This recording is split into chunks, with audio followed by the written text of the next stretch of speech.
আল্লাহর পয়গম্বর মুসা কালিমুল্লাহ আল্লাহর আদেশ পেয়ে ওই পাথরটার মাঝখানে একটা বাড়ি দিলেন। বাড়ি দেওয়ার সাথে সাথে পাথরটা দুই ভাগ হয়ে গেল, দুই খণ্ড হয়ে গেল। পাথরটা যখন দুই খণ্ড হয়ে গেল, সেই পাথরের মাঝখান থেকে আরেকটা ছোট পাথর বাহির হইল। আল্লাহু আকবার বলেন। আল্লাহ রাব্বুল আলামিন বলতেছেন, ওগো মুসা কালিমুল্লাহ, আপনি আবার ওই পাথরটাকে আরেকটা বাড়ি দেন। আল্লাহর পয়গম্বর মুসা কালিমুল্লাহ আবার ওই পাথরটাকে বাড়ি দিলেন। বাড়ি দেওয়ার সাথে সাথেই পাথরটা দুই খণ্ড হয়ে গেল। আবার সেই পাথরের মাঝখান থেকে আরেকটা ছোট পাথর বাহির হইল। আল্লাহু আকবার বলেন। এরকম ভাবে বাড়ি দিতে দিতে সর্বশেষ যেই বাড়িটা দিল মুসা কালিমুল্লাহ, সর্বশেষ বাড়ি দেওয়ার পরে একটা ছোট সাদা পাথর বাহির হইল। ছোট সাদা পাথর বাহির হওয়ার পরে আল্লাহ রব্বুল আলামিন বলতেছেন, ওগো মুসা কালিমুল্লাহ, এই সাদা পাথরটার মাঝখানে আপনি একটা বাড়ি দেন। আল্লাহর পয়গম্বর মুসা কালিমুল্লাহ ওই সাদা পাথরটার মাঝখানে বাড়ি দিলেন। বাড়ি দেওয়ার পরে আল্লাহর পয়গম্বর দেখতে পারলেন ওই সাদা পাথরের ভিতরে একটা বসত বাড়ি রয়েছে, ছোট একটা বসত বাড়ি রয়েছে।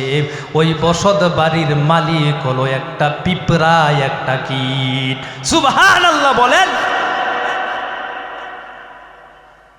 মুসা কালিমুল্লাহ ওই পাথরের মাঝখানে দেখতে পারলেন একটা ছোট বসত বাড়ি রয়েছে। ওই বসত বাড়ির মালিক হলো একটা পিঁপড়া, ছোট একটা কীট।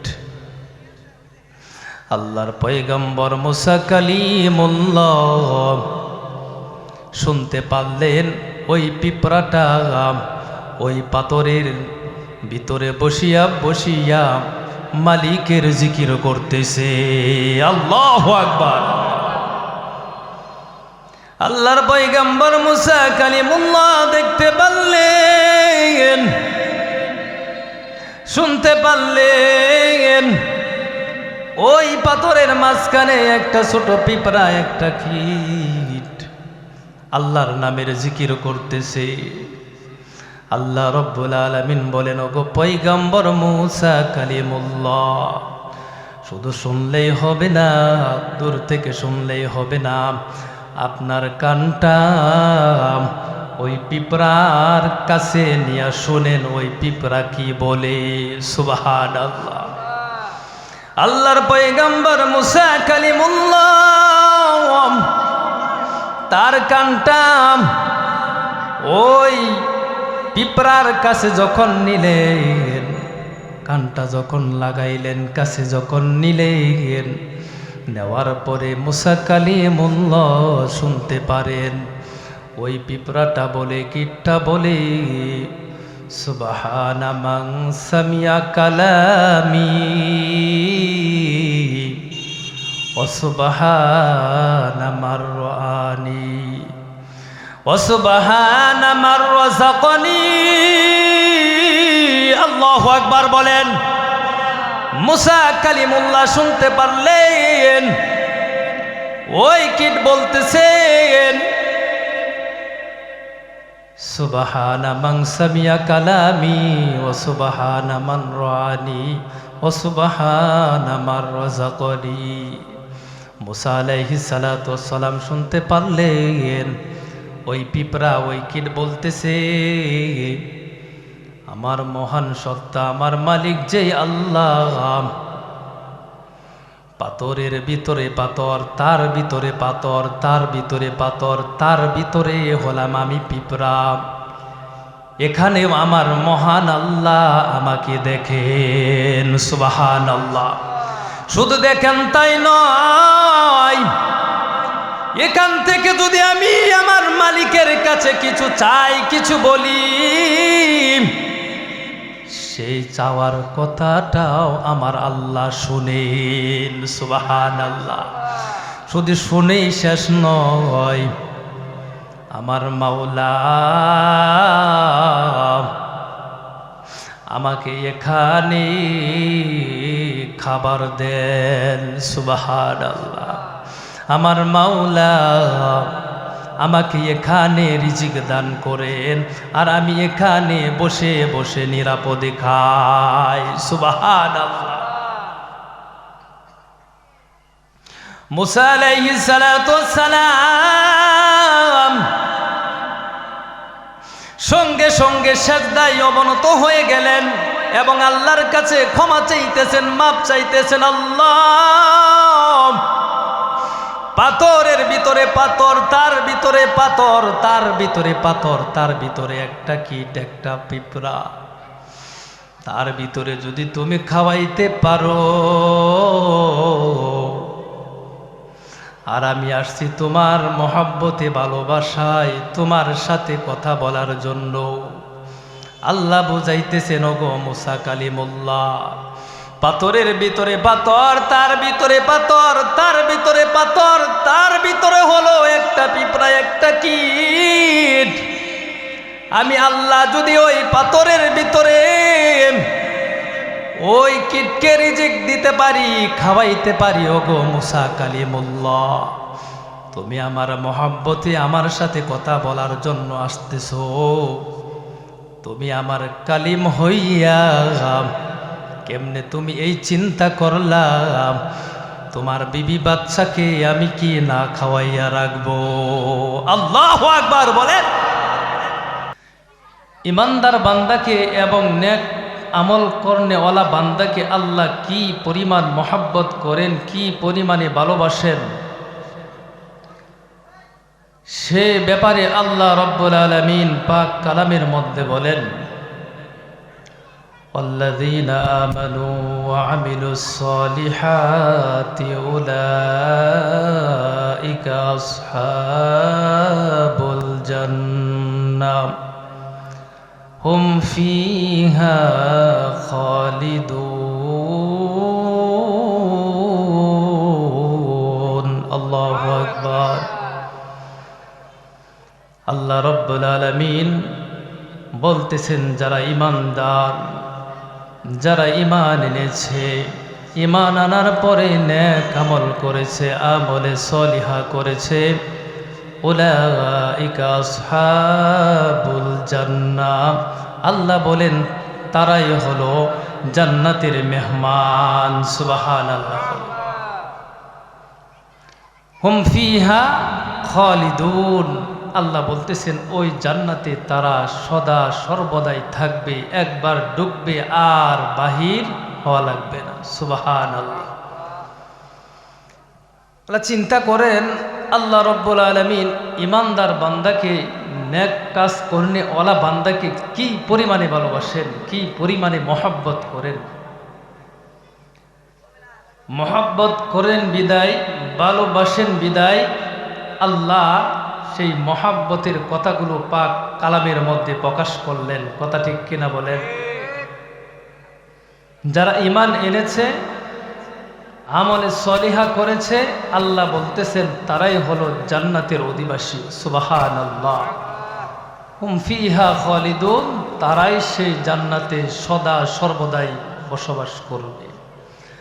আরেক জায়গায় আল্লাহ রব্বুল আলামিন বলতেছেন, ইন্নাল্লাযীনা আমানু ওয়া আমিলুস সলিহাত কানাত লাহুম জান্নাতুল ফিরদাউসি নুজুলা। আল্লাহ বলতেছেন, নিশ্চয় যারা ঈমানদার, যারা বিশ্বাসী, যারা আল্লাহর প্রতি ঈমান এনেছে এবং আমলে সলিহা করেছে, নেক আমল করেছে, আল্লাহ রব্বুল আলামিন তাদেরকে জান্নাতুল ফিরদাউস দান করবেন। সুবহানাল্লাহ বলেন। কিসের বিনিময়ে? কিসের বিনিময়ে? কথা বলেন।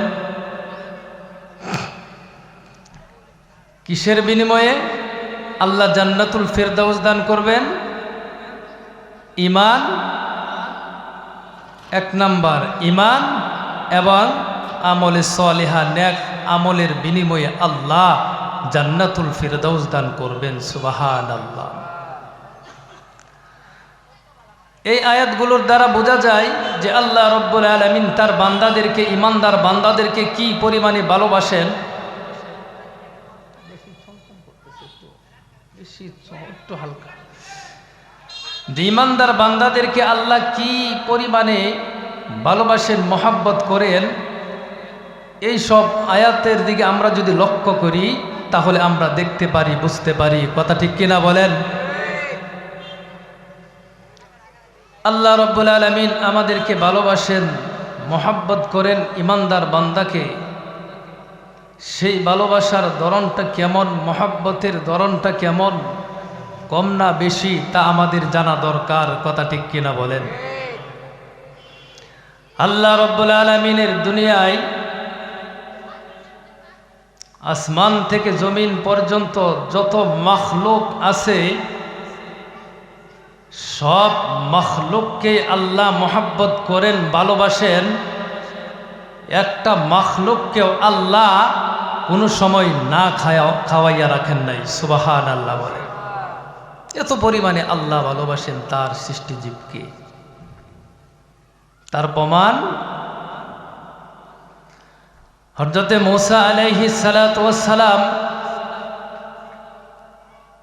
যখন আল্লাহর কথা স্মরণ হইত, মূসা আলাইহিস সালাতু ওয়াস সালাম দৌড়াই একটা পাহাড়ে যাইতেন। পাহাড়টার নাম কি বলেন তো? তুর পাহাড়। কোন পাহাড়? যখন আল্লাহর সাথে কথা বলার জন্য মনে হইত, মূসা আলাইহিস সালাতু ওয়াস সালাম দৌড়াইয়া তুর পাহাড়ে যাইতেন। সুবহানাল্লাহ বলে। আর আমাদের যদি কারো কথা মনে হয় তাহলে আমরা কি করি? সাথে সাথে মোবাইল বাহির করি। কথা ঠিক কিনা? মা বাবার কথা মনে হইলে, ছেলে মেয়ের কথা মনে হইলে, আত্মীয় স্বজনের কথা মনে হইলে সাথে সাথে আমরা মোবাইল বাইর করি, তাদের খোঁজ খবর নেই। কথা ঠিক কিনা বলেন? কিন্তু আল্লাহর পয়গম্বর মূসা আলাইহিস সালাতু ওয়াস সালামের যখন আল্লাহর কথা স্মরণ হইত, সাথে সাথে দৌড়াইয়া তুর পাহাড়ে চলে যাইতেন। সুবহানাল্লাহ বলেন। আল্লাহ রব্বুল আলামিনের কথা মূসা আলাইহিস সালাতু ওয়াস সালামের হঠাৎ করে স্মরণ হয়ে গেল, মনে হয়ে গেল। আল্লাহর ভালোবাসার কথা মূসা আলাইহিস সালাতু ওয়াস সালামের অন্তরে উঠল।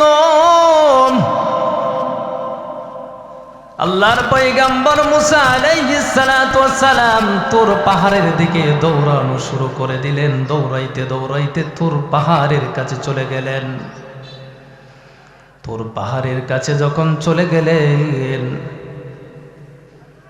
কাছাকাছি যখন হয়ে গেলেন, আল্লাহর পয়গম্বর মূসা আলাইহিস সালাতু ওয়াস সালামের অন্তরে বিবি বাচ্চার মোহাব্বত, ভালোবাসা উতলিয়ে উঠল। আল্লাহু আকবার বলেন। কার ভালোবাসা? বিবি বাচ্চার ভালোবাসা মূসা আলাইহিস সালাতু ওয়াস সালামের অন্তরে উতলিয়ে উঠল যখন তুর পাহাড়ের কাছে চলে গেলেন। মূসা আলাইহিস সালাতু ওয়াস সালাম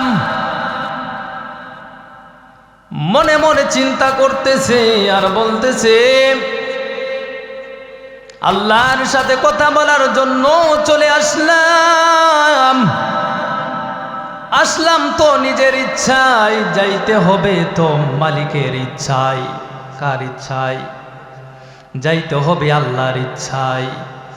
কয়দিন যেন রেখে দেয় আল্লাহ তা তো বলতে পারি না, কিন্তু বাড়ি থেকে চলে আসলাম। বিবি বাচ্চার জন্য খাবার দাবার রেখে আসলাম না, কি তারা খাইবে? এই চিন্তা মূসা আলাইহিস সালাতু ওয়াস সালামের অন্তরে বিবি বাচ্চার ভালোবাসা উতলিয়ে উঠল। আল্লাহু আকবার বলেন। এরকম আমাদেরও হয় মাঝে মাঝে, যদি কোনো জায়গায় চলে যায়, বেড়াইতে চলে যায়, বাড়িতে কিছু না রেখে গেলে আমাদেরও এরকম মনে হয়, কিছু তো রেখে আসি নাই, বাজার সদাই কিছু রেখে আসি নাই, বউ বাচ্চা কি খাইব, এরকম মনে হয় কিনা? মুসা আলাইহিস সালাতু ওয়াস সালামের অন্তরে মনের ভিতরে এরকম কল্পনা চলতেছে, বউ বাচ্চার জন্য কিছুই তো রেখে আসি নাই, খাবার দাবার রেখে আসি নাই, তারা কি খাইবে? এরকম জল্পনা করতে করতে তোর পাহাড়ে চলে আসলেন মুসা আলাইহিস সালাতু ওয়াস সালাম আল্লাহর সাথে কথা বলার জন্য। আল্লাহ রাব্বুল আলামিন ডাক দিয়া বলেন, ওগো পয়গম্বর, পাহাড়ে যখন চলে আসছেন আমার সাথে কথা বলার জন্য, আপনার হাতে তো একটা লাঠি আছে, কথা ঠিক কিনা বলে? ওগো পয়গম্বর মুসা কালিমুল্লাহ, চলে যখন আসছেন আপনার হাতে তো একটা লাঠি আছে, আপনার সামনে একটা পাথর দেখা যাইতেছে, ওই লাঠি দিয়া পাথরে একটা আঘাত করেন, বাড়ি দেন। আল্লাহু আকবার বলেন। মুসা আলাইহিস সালাতু ওয়াস সালামের লাঠি আমাদের সাধারণ লাঠির মতো না, যে পাথরে বাড়ি দিলে লাঠি ভাঙিয়া যাইবে এমন সাধারণ লাঠি বলেন? মুসা আলাইহিস সালাতু ওয়াস সালামের হাতের লাঠি সাধারণ লাঠি না, মুসা আলাইহিস সালাতু ওয়াস সালামের হাতের লাঠি হলো মুসা আলাইহিস সালাতু ওয়াস সালামের মুজিজার লাঠি, কথা ঠিক কিনা বলে? মুসা আলাইহিস সালাতু ওয়াস সালামের হাতের লাঠি হলো তার নবুয়তের দলিল। মুসা আলাইহিস সালাতু ওয়াস সালামের হাতের লাঠি দিয়া পানিতে বাড়ি দিলে পানির ভিতর দিয়া রাস্তা হয়ে যায়, সুবহানাল্লাহ বলে। মুসা আলাইহিস সালাতু ওয়াস সালামের হাতের লাঠি দিয়া পাথরে বাড়ি দিলে পাথর থেকে ঝর্ণা প্রবাহিত হইতে থাকে, সুবহানাল্লাহ বলেন। মুসা আলাইহিস সালাতু ওয়াস সালামের হাতের লাঠি সাধারণ লাঠি না, মুসা আলাইহিস সালাতু ওয়াস সালাম এবং তার সঙ্গী সাথীদেরকে দুনিয়া থেকে বিদায় করে দেওয়ার জন্য ফেরাউন তার দল বল নিয়া মুসা আলাইহিস সালাতু ওয়াস সালামকে তাড়া করেছে পিছন দিক থেকে, কথা ঠিক কিনা? মুসা আলাইহিস সালাতু ওয়াস সালাম যাইতে যাইতে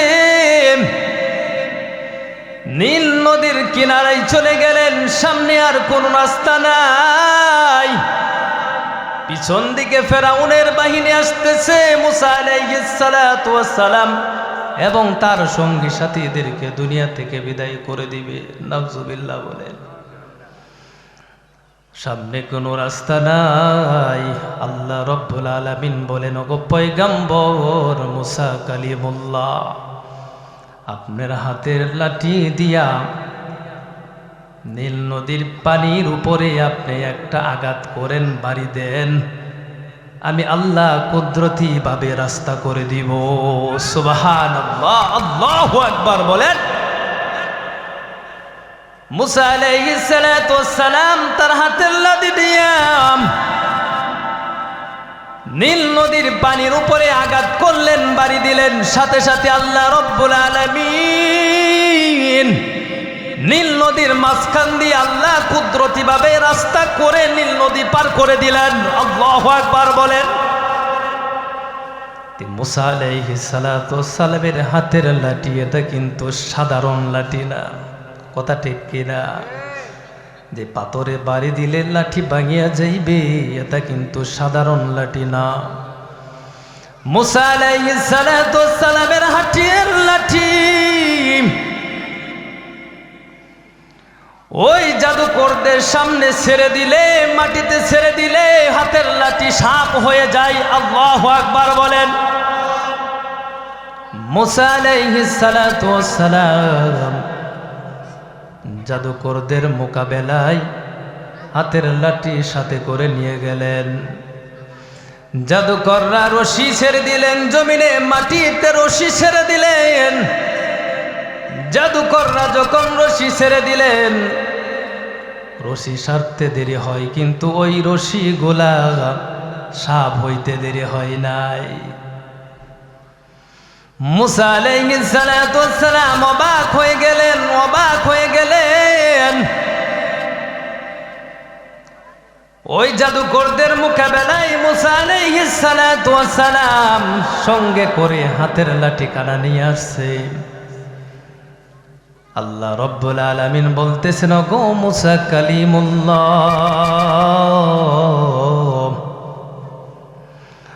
আপনার হাতের লাঠিটা জাদুকরদের মোকাবেলায় জমিনে ছেড়ে দেন।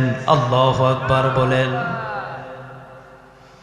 মুসা আলাইহিস সালাতু ওয়াস সালাম জাদুকরদের মোকাবেলায় হাতের লাঠিখানা জমিনে ছেড়ে দিলেন। জমিনে যখন ছেড়ে দিলেন, ছাড়তে দেরি হয়, কিন্তু বাবা বিশাল বড় অজাগর সাপ হইতে দেরি হয় নাই। আল্লাহু আকবার বলেন। হাতের লাঠি এমন বিশাল বড় অজাগর সাপ হয়ে গেলেন। সেই সাপ দেখিয়া জাদুকরদের কি ভয় দেখাইবে। মুসা আলাইহিস সালাতু ওয়াস সালাম মনে মনে নিজেই ভয় পাইতেছে। আল্লাহু আকবার, আল্লাহু আকবার। জাদুকরদের কি ভয় দেখাইবে, মুসা আলাইহিস সালাতু ওয়াস সালাম নিজেই ভয় পাইতেছে। হাই হাই, লাঠি জমিনে ছেড়ে দিলাম, লাঠি বিশাল সাপ হয়ে গেল এবং জাদুকরদের সকল সাপ এক নিঃশ্বাসে সব খেয়ে ফেলেছে। আল্লাহু আকবার বলেন। মুসা আলাইহিস সালাতু ওয়াস সালাম যে ভয় পেয়েছে, এটা কিন্তু জাদুকররা আবার জানে না। মুসা আলাইহিস সালাতু ওয়াস সালামের অন্তরেই কিন্তু সেই ভয়টা কই, অন্তরে, সেটা আল্লাহ জানেন। আল্লাহ প্রকাশ করে দিলেন। আল্লাহ বলে দিলেন,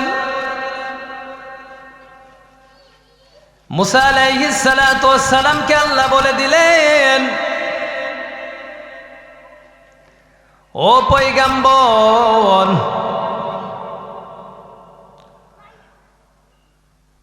আপনি যে লাঠিটা ছেড়ে দিছেন জমিনে সাপ হয়ে গেছে, এই সাপের ল্যাঞ্জাটা জাতিয়া ধরতে কিন্তু আপনি ভয় পেয়েন না। আল্লাহু আকবার বলেন। খুযহা ওয়ালা তাখাফ, আল্লাহ বলেন খুযহা ওয়ালা তাখাফ সানুঈদুহা সিরাতাহাল উলা। আল্লাহ বলেন, ওগো পয়গম্বর মুসা কালিমুল্লাহ, সাপের ল্যাঞ্জাটা জাতিয়া ধরতে আপনি কিন্তু ভয় পেয়েন না। তাহলে বোঝা গেল মুসা আলাইহিস সালাতু ওয়াস সালাম মনে মনে ভয় পাইছে। কথা ঠিক কিনা? আল্লাহ বলতেছেন, আপনি সাপের ল্যাঞ্জাটা জড়িয়ে ধরবেন, ভালো করে শক্ত করে দুই হাত দিয়ে জড়িয়ে ধরবেন, চাপ দিয়ে ধরবেন। ধরতে দেরি হবে, ওই সাপ আবার পুনরায় লাঠি হইতে দেরি হবে না। সুবহানাল্লাহ। সানুঈদুহা সিরাতাহাল উলা। মুসা আলাইহিস সালাতু ওয়াস সালাম ওই সাপের ল্যাঞ্জাটা জাইত্যা ধরলেন, ভালো করে শক্ত করে ধরলেন। ধরার সাথে সাথে ওই সাপ আগের পূর্বের ন্যায় লাঠি হয়ে গেল। সুবহানাল্লাহ। তে মুসা আলাইহিস সালাতু ওয়াস সালামের হাতের লাঠি এটা কিন্তু সাধারণ লাঠি না। কথা ঠিক কিনা বলেন? এই হাতের লাঠি হলো মুসা আলাইহিস সালাতু ওয়াস সালামের মুজিজার লাঠি। এই হাতের লাঠি হলো মুসা আলাইহিস সালাতু ওয়াস সালামের নবুয়তের দলিল। সুবহানাল্লাহ। আল্লাহ রাব্বুল আলামিন সেই কথাই বলতেছেন, ওগো পয়গম্বর মুসা কালিমুল্লাহ, আমার সাথে কথা বলার জন্য যখন পাহাড়ে চলে আসছেন, আপনার হাতে তো একটা লাঠি আছে, ওই লাঠি দিয়ে আপনার সামনে একটা পাথর দেখা যাইতেছে, ওইটা বাড়ি দেন। আল্লাহর পয়গম্বর মুসা কালিমুল্লাহ আল্লাহর আদেশ পেয়ে ওই পাথরটার মাঝখানে একটা বাড়ি দিলেন। বাড়ি দেওয়ার সাথে সাথে পাথরটা দুই ভাগ হয়ে গেল, দুই খণ্ড হয়ে গেল। পাথরটা যখন দুই খণ্ড হয়ে গেল, সেই পাথরের মাঝখান থেকে আরেকটা ছোট পাথর বাহির হইল। আল্লাহু আকবার বলেন। আল্লাহ রাব্বুল আলামিন বলতেছেন, ওগো মুসা কালিমুল্লাহ, আপনি আবার ওই পাথরটাকে আরেকটা বাড়ি দেন। আল্লাহর পয়গম্বর মুসা কালিমুল্লাহ আবার ওই পাথরটাকে বাড়ি দিলেন। বাড়ি দেওয়ার সাথে সাথেই পাথরটা দুই খণ্ড হয়ে গেল। আবার সেই পাথরের মাঝখান থেকে আরেকটা ছোট পাথর বাহির হইল। আল্লাহু আকবার বলেন। এরকম ভাবে বাড়ি দিতে দিতে সর্বশেষ যেই বাড়িটা দিল মুসা কালিমুল্লাহ, সর্বশেষ বাড়ি দেওয়ার পরে একটা ছোট সাদা পাথর বাহির হইল। ছোট সাদা পাথর বাহির হওয়ার পরে আল্লাহ রব্বুল আলামিন বলতেছেন, ওগো মুসা কালিমুল্লাহ, এই সাদা পাথরটার মাঝখানে আপনি একটা বাড়ি দেন। আল্লাহর পয়গম্বর মুসা কালিমুল্লাহ ওই সাদা পাথরটার মাঝখানে বাড়ি দিলেন।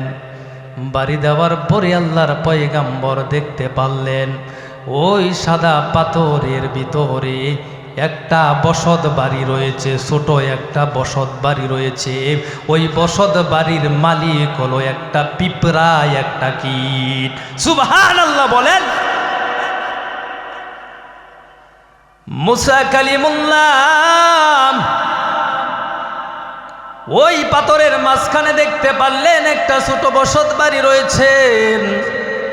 ওই বসত বাড়ির মালিক হলো একটা পিঁপড়া, ছোট একটা কীট।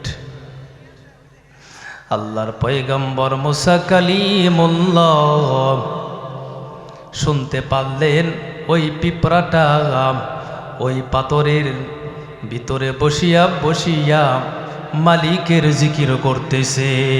আল্লাহু আকবার। আল্লাহর পয়গম্বর মুসা কালিমুল্লাহ দেখতে পারলেন, শুনতে পারলেন ওই পাথরের মাঝখানে একটা ছোট পিঁপড়া, একটা কীট আল্লাহর নামের জিকির করতেছে। আল্লাহ রব্বুল আলামিন বলেন, ওগো পয়গম্বর মুসা কালিমুল্লাহ, শুধু শুনলেই হবে না, দূর থেকে শুনলেই হবে না, আপনার কানটা ওই পিঁপড়ার কাছে নিয়ে শুনেন ওই পিঁপড়া কি বলে। সুবহানাল্লাহ। আল্লাহর পয়গম্বর মুসা কালিমুল্লাহ তার কানটা ওই পিঁপড়ার কাছে যখন নিলেন, কানটা যখন লাগাইলেন, কাছে যখন নিলেন, নেওয়ার পরে মুসা কালিমুল্লাহ শুনতে পারেন ওই পিঁপড়াটা বলে, কীটটা বলে, সুবহানা মান সামিয়া কালামি ওয়া সুবহানা মান রাআনি ওয়া সুবহানা মান রাযাকানি। আল্লাহু আকবার বলেন। মুসা কালিমুল্লাহ শুনতে পারলেন ওই কীট বলতেছেন,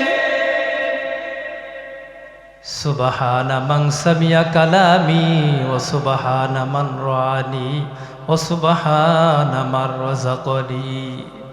মুসা আলাইহিস সালাতু ওয়াস সালাম শুনতে পারলেন ওই পিঁপড়া, ওই কীট বলতেছে, আমার মহান সত্তা, আমার মালিক যেই আল্লাহ, পাথরের ভিতরে পাথর, তার ভিতরে পাথর, তার ভিতরে পাথর, তার ভিতরে হলাম আমি পিঁপড়া। এখানে আমার মহান আল্লাহ আমাকে দেখেন। সুবহানাল্লাহ। শুধু দেখেন তাই নয়, এখান থেকে যদি আমি আমার মালিকের কাছে কিছু চাই, কিছু বলি, সেই চাওয়ার কথাটাও আমার আল্লাহ শুনেন। সুবহানাল্লাহ। শুধু শুনেই শেষ নয়, আমার মাওলা আমাকে এখানে খাবার দেন। সুবহানাল্লাহ। আমার মাওলা আমাকে এখানে রিজিক দান করেন, আর আমি এখানে বসে বসে নিরাপদে খাই। সুবহানাল্লাহ। মুসা আলাইহিস সালাতু ওয়াস সালাম সঙ্গে সঙ্গে সিজদায় অবনত হয়ে গেলেন এবং আল্লাহর কাছে ক্ষমা চাইতেছেন, মাপ চাইতেছেন। আল্লাহ, পাথরের ভিতরে পাথর, তার ভিতরে পাথর, তার ভিতরে পাথর, তার ভিতরে একটা কীট, একটা পিঁপড়া, তার ভিতরে যদি তুমি খাওয়াইতে পারো, আর আমি আসছি তোমার মহব্বতে, ভালোবাসায় তোমার সাথে কথা বলার জন্য। আল্লাহ বুঝাইতেছেন, ওগো মুসা কালিমুল্লাহ, পাথরের ভিতরে পাথর, তার ভিতরে পাথর, তার ভিতরে পাথর, তার ভিতরে হলো একটা পিঁপড়া, একটা কীট। আমি আল্লাহ যদি ওই পাথরের ভিতরে ওই কীটকে রিজিক দিতে পারি, খাওয়াইতে পারি, ওগো মুসা কালিমুল্লাহ, তুমি আমার মহব্বতে আমার সাথে কথা বলার জন্য আসতেছো, তুমি আমার কালিম হইয়া কেমনে তুমি এই চিন্তা করলাম তোমার বিবি বাচ্চাকে আমি কি না খাওয়াইয়া রাখবো? আল্লাহু আকবার বলেন। তুমি কেমনে এই চিন্তা করলা? পাথরের ভিতরে একটা কীটকে যদি আমি আল্লাহ রিজিক দিতে পারি, আর তুমি আমার মহব্বতে আমার সাথে কথা বলার জন্য তোর পাহাড়ে আসতেছো, আর তুমি মনে মনে চিন্তা করতেছো আল্লাহর সাথে কথা বলার জন্য আসতেছি, বিবি বাচ্চার জন্য তো কিছু খাবার দাবার রেখে আসলাম না, তুমি আমার কালিম হইয়া কেমনে তুমি এই চিন্তা করতে পারলা আমি কি তোমার বিবি বাচ্চাকে না খাওয়াইয়া রাখবো? আল্লাহু আকবার বলেন। আল্লাহর ভালোবাসা কত দেখলেন, আল্লাহর মহাব্বত কত, সৃষ্টি জীবের প্রতি আল্লাহর মহাব্বত কত। একটা কীটকেও আল্লাহ জমিনের হোক, স্থলে হোক, জলে হোক, যেইখানে আছে আল্লাহ কোনো পানিকেই আল্লাহ না খাওয়াইয়া রাখেন নাই। আল্লাহ কুদরতিভাবে তাদের খাবার দাবারের ব্যবস্থা করেন। সুবহানাল্লাহ। আল্লাহ এত মহাব্বত করেন, এত ভালোবাসেন, একটা কীটের প্রতি এত দয়া, এত মায়া।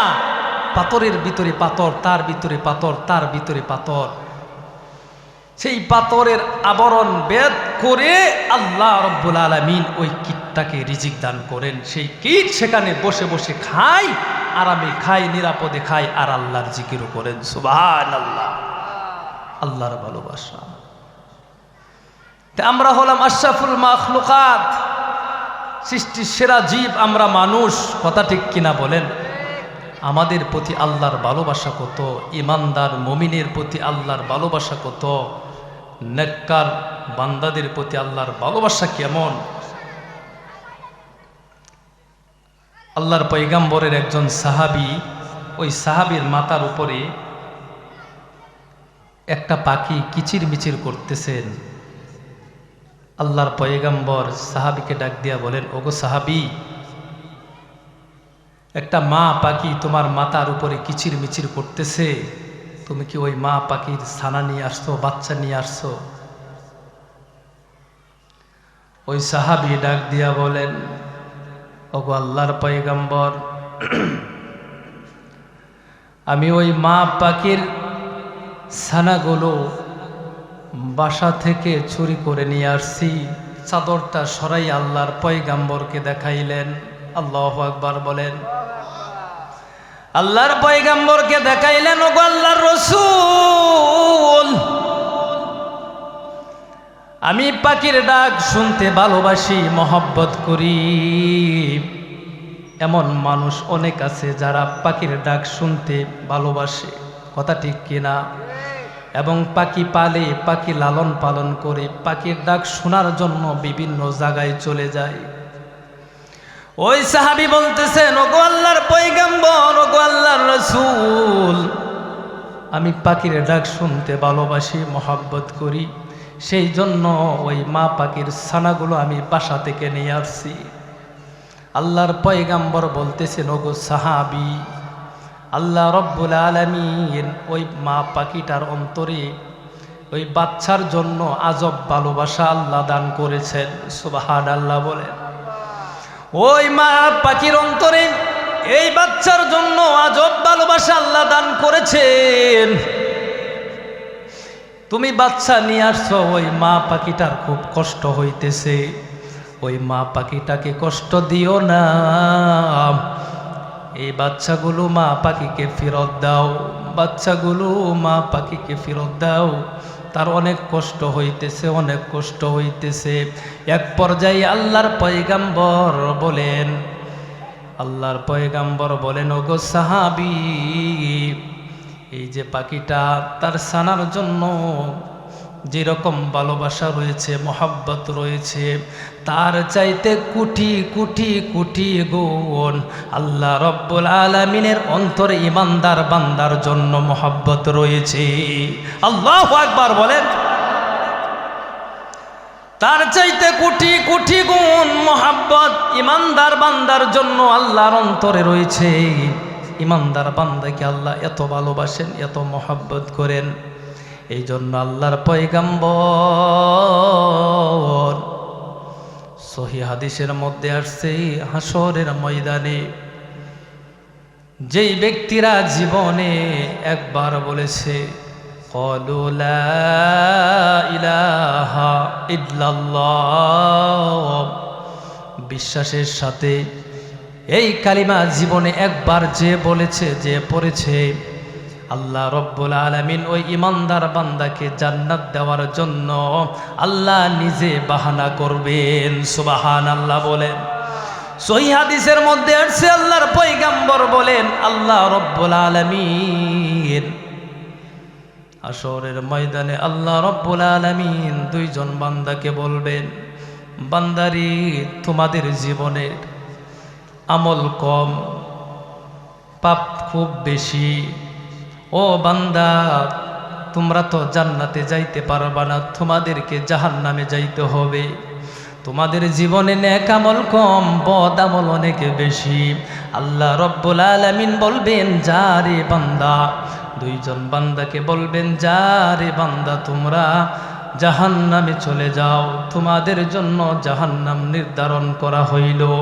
আল্লাহ রব্বুল আলামিনের আদেশ পাইয়া ওই দুইজন বান্দা জাহান্নামের দিকে যাইতে থাকবে। আল্লাহু আকবার বলে।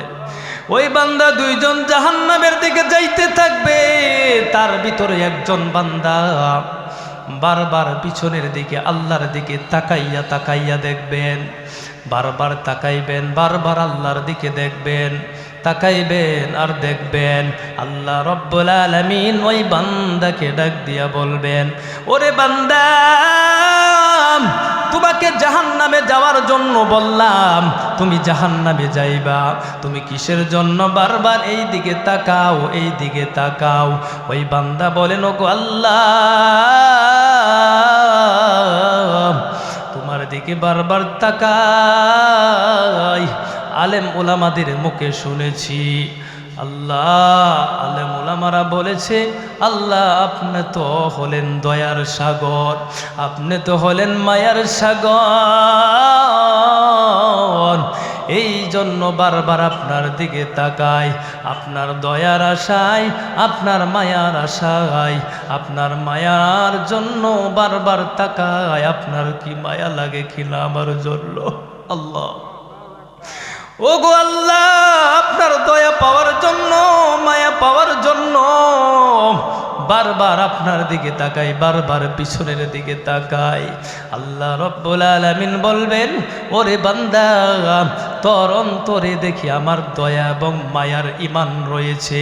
ওরে বান্দা, এই ঈমানটুকু থাকার জন্য বান্দা তোকে জাহান্নাম মাফ করিয়া আমি আল্লাহ তোকে জান্নাত দিয়া দিলাম।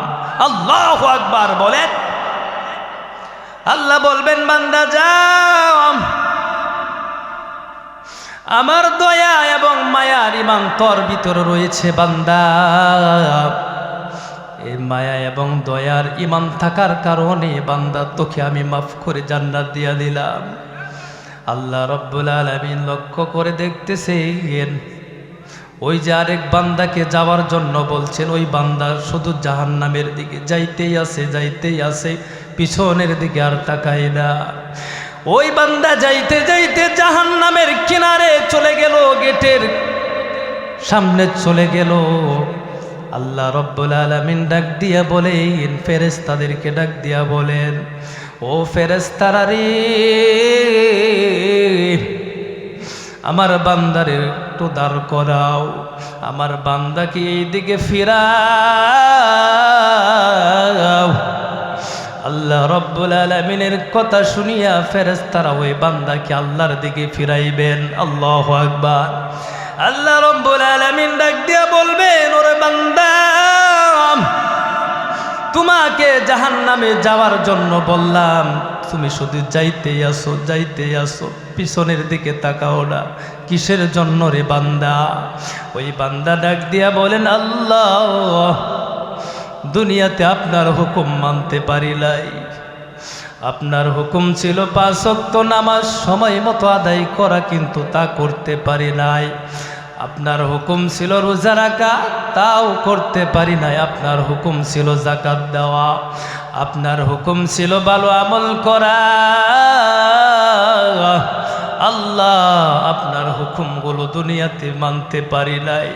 আল্লাহ, আজকে আপনি হুকুম করেছেন জাহান্নামে যাওয়ার জন্য। মালিক, ও মালিক, আপনি হুকুম করেছেন, সেই জন্য আমি জাহান্নামের দিকে যাইতেই আছি। আজকে যদি আপনার এই হুকুমটাও না মানি, তাহলে বান্দা হওয়ার জন্য কোনো দলিল আমার থাকবে না, কোনো যোগ্যতায় আমার থাকবে না। এই জন্য আল্লাহ, আমি জাহান্নামের দিকে যাইতেছি, পিছনের দিকে আর তাকাই না। আল্লাহ রব্বুল আলামিন বলেন, ওরে বান্দা, তোর ভিতরে দেখি আমার হুকুমের সম্মান আছে। ওরে বান্দা, আমার হুকুমকে সম্মান করার কারণে আমি আল্লাহ তোর জাহান্নাম মাফ করে তোকে জান্নাত দান করে দিলাম। সুবহানাল্লাহ, আল্লাহু আকবার, আল্লাহু আকবার। আল্লাহ রব্বুল আলামিন ইমানদার কে এত ভালোবাসেন, এত মহব্বত করেন। এই জন্য বাবা, শর্ত হলো ইমানটা সাথে করে নিয়ে যাইতে হবে। কি করতে হবে? ইমানটা কিন্তু সাথে করে কবরে নিয়ে যাইতে হবে। ইমানটা যেন বেদিনের কাছে বিক্রি না হয়ে যায়, বিধর্মীর কাছে যেন বিক্রি না হয়ে যায়, ইমানটা যেন নষ্ট না হয়ে যায়। এই জন্য শর্ত হলো ইমানটা কিন্তু কবরে নিয়ে যাইতে হবে। এই জন্য আল্লাহর পয়গাম্বরদেরকে আল্লাহ এলেম দিয়া দুনিয়াতে প্রেরণ করেছেন। সুবহানাল্লাহ। আল্লাহর নবীদেরকে, আল্লাহর রাসূলদেরকে আল্লাহ এই জন্য এলেম দিয়া দুনিয়াতে প্রেরণ করেছেন। এই আল্লাহ বিশ্বাস, ইমান কেমনে কবরে নেওয়া যায়, সেই এলেম দিয়া মানুষদেরকে বোঝাইবেন। সুবহানাল্লাহ বলে। এই জন্য উলামায়ে কেরামরা মানুষদেরকে বোঝাইতেছেন কোন কাজ করলে পরে ইমান কবরে যায়, সাথে কবরে যাবে, আর কোন কাজ করলে পরে ইমান নষ্ট হয়ে যায়। কথা ঠিক কিনা বলেন? এই জন্যই দেখবেন তাবলীগের ভাইয়েরা নিজের খায়া নিজের পয়রা মানুষকে ইমানের দাওয়াত দিতেছেন। কথা ঠিক কিনা বলেন? ইমানটা কেমনে কবরে নেওয়া যায়, আমলগুলো কেমনে কবরে নেওয়া যায়, এটা শিক্ষা দিতেছেন, কিন্তু আমরা বুঝতেছি না। ইমানের এত দাম। আল্লাহর পয়গম্বর, আল্লাহর রাসূল বলেন, আল্লাহর রাসূল বলেন, যারা পরিমাণ ইমান নিয়া যেই ব্যক্তি কবরে যাইবে, কি পরিমাণ ইমান বলেন? যারা পরিমাণ ইমান নিয়া যেই ব্যক্তি কবরে যাইবেন, আল্লাহর পয়গম্বর, আল্লাহর রাসূল তার সম্মান, তার মর্যাদার কথা বলতে যাইয়া আল্লাহ কি পরিমাণ জান্নাত তাকে দান করবেন, জান্নাতের নাজ নেয়ামত দান করবেন, সেই কথা বলতে যাইয়া আল্লাহর রাসূল নিজে হাসতেছেন। আল্লাহু আকবার বলেন।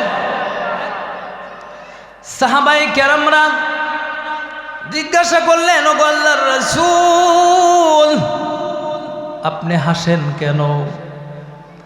আল্লাহর পয়গম্বর বলেন, আল্লাহর শান এবং মানের আলোচনা করতেছি, আল্লাহর দয়া এবং মায়ার আলোচনা করতেছি।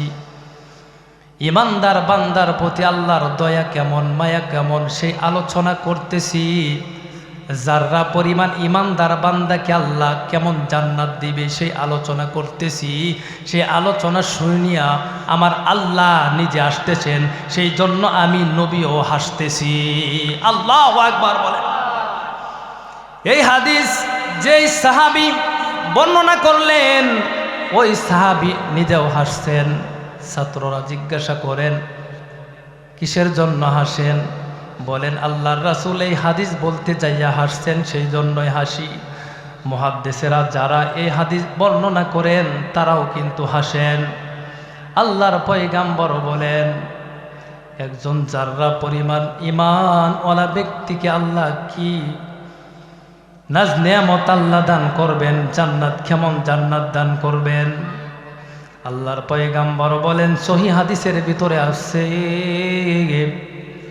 যারা পরিমাণ ঈমান নিয়া যেই ব্যক্তি কবরে যাইবে, ওই ব্যক্তিকে আল্লাহ জান্নাত দেওয়ার জন্য আল্লাহ নিজে বাহানা করবেন। সুবহানাল্লাহ। আল্লাহর পয়গম্বর বলেন, যারা পরিমাণ ঈমান নিয়া যেই ব্যক্তি কবরে যাইবে, ওই যারা পরিমাণ ঈমানদার বান্দা যদি জাহান্নামের ভিতরে থাকে, আল্লাহ রব্বুল আলামিন তাকে জাহান্নাম থেকে বাহির করার জন্য নিজেই বাহানা তালাশ করবে।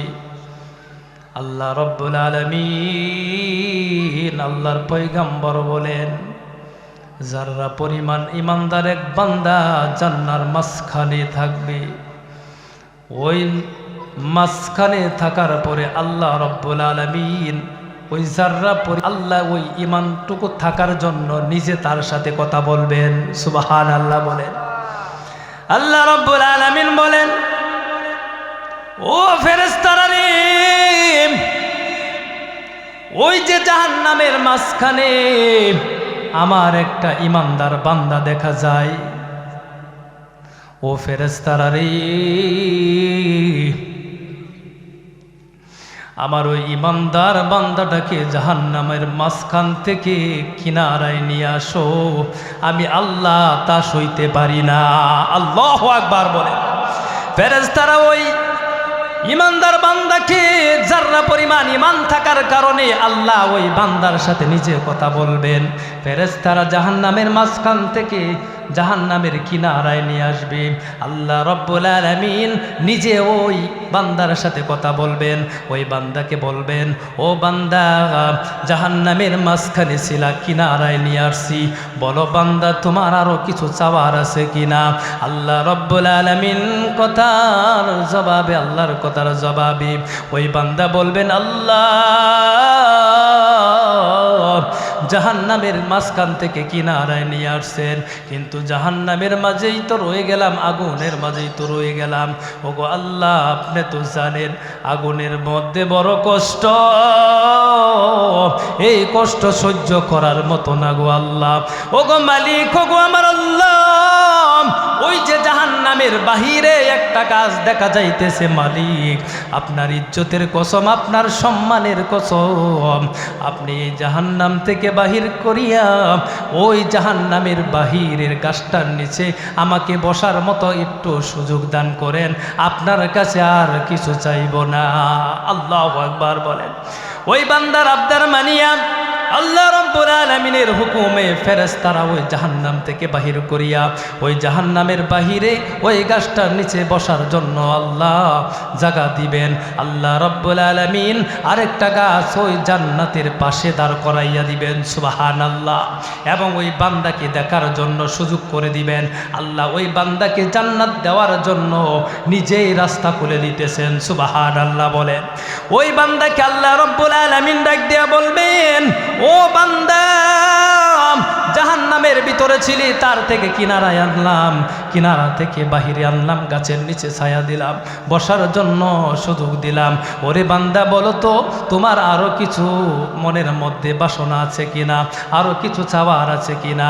আল্লাহ রাব্বুল আলামিনের কথার জবাবে ওই বান্দা বলেন, ও আল্লাহ, কি বলেন, চাওয়ার আবার থাকে না কেমনে গো মালিক? জাহান্নাম থেকে বাহির করলেন, ওই বাহিরে তো জাহান্নামের তাপ লাগে, আগুনের তাপ লাগে, সইতে পারি না। ও গো মালিক, ও গো আল্লাহ, আপনার ইজ্জতের কসম, সম্মানের কসম, ওই যে জান্নাতের পাশে একটা গাছ দেখা যাইতেছে, আপনি এই গাছটা থেকে সরাইয়া ওই জান্নাতের পাশের গাছের মধ্যে নিচে বসার জন্য একটু সুযোগ করে দেন। আপনার ইজ্জতের কসম, সম্মানের কসম, আপনার কাছে আর কিছু চাইব না। আল্লাহু আকবার। ফেরেশতারা আল্লাহর হুকুম পাইয়া ওই জাহান্নামের পাশের গাছ থেকে সরাইয়া জান্নাতের গাছের নিচে নিয়ে যাইবেন, জায়গা দিবেন। জান্নাতের পাশে যখন বান্দা গাছের নিচে যাইবেন, যাওয়ার সাথে সাথে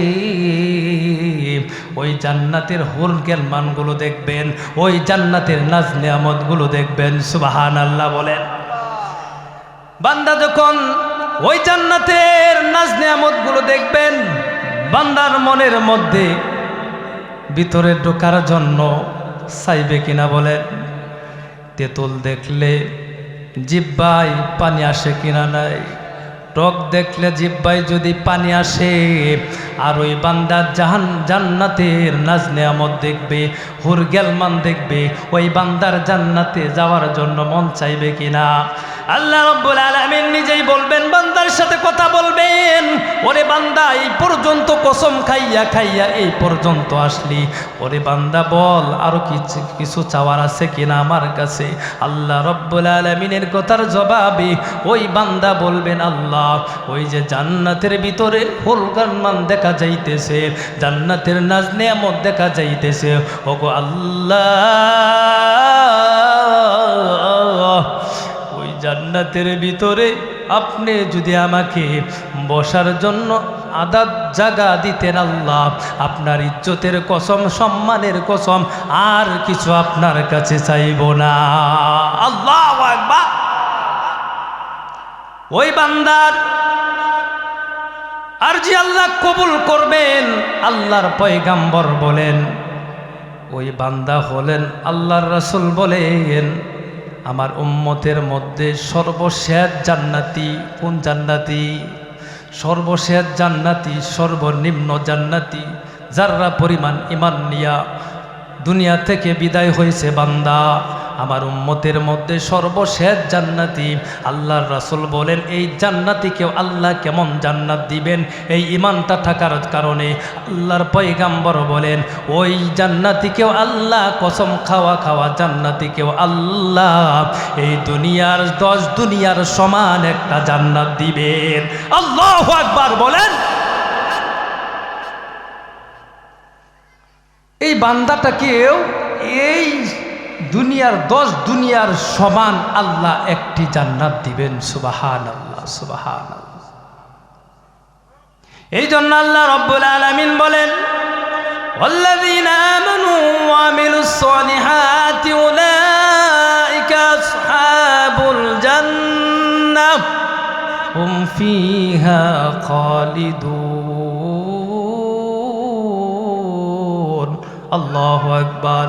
এই কালামে জিন্দা কোরআনে হাকিম হিকমতে উলায়া জালাস্তু কদিম নমি গোয়ান কি আজ দুনিয়া জুদাবাস বহর কারে কে বাসি বা খুদাবাদ। हकीकत से तो दुनिया बेखबर है, दुनिया की नुमाइश पर नजर है। আল্লাহ বলেন আল্লাযীনা আমানু ওয়া আমিলুস সলিহাত, যারা ঈমান এনেছে, আল্লাহকে বিশ্বাস করেছে এবং নেক আমল করেছে, আমলে সলিহা করেছে, উলাইকা আসহাবুল জান্নাহ, আল্লাহ বলেন তাদের জন্যই আমার জান্নাতে রেখেছি। আল্লাহু আকবার বলেন, হুম ফিহা খালিদুন, তারা ওই জান্নাতে সদা সর্বদাই থাকবে, জান্নাতের নাজ নেয়ামত ভোগ করবে। সুবহানাল্লাহ বলেন। শর্ত হলো কি? ঈমানটা কবরে নিয়ে যাইতে হবে। আমরা যদি রাসূলের ইজ্জতের পাহারাদার হয়ে যাই, আমরা যদি তাওহীদ এবং রিসালাতের বিশ্বাস অন্তরে রাখি, অন্তরে কামেল রাখি, তাহলে আমরা আল্লাহর এই ভালোবাসার পাওয়ার যোগ্য হব। তাহলে কি এ ভালোবাসার পাওয়ার যোগ্য হব, আর না হয়তো যোগ্য হব না। না হয়তো যদি ঈমানটা নষ্ট হয়ে যায়, তাহলে আমাদের ঠিকানা হবে জাহান্নাম। এই জন্য মুমিন, তোমার সতর্ক থাকতে হবে, তোমার ঈমান ঠিক রাখতে হবে।